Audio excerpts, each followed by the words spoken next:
ulikuwa unatarajia kwenda Finland.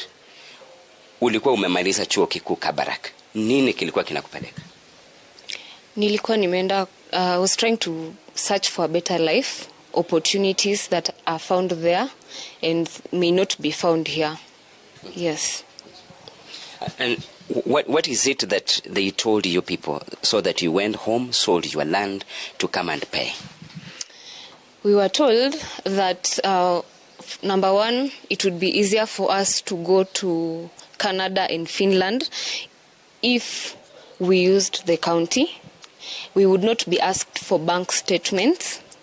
They would provide for us a cover, a blanket that would be like a mother to us.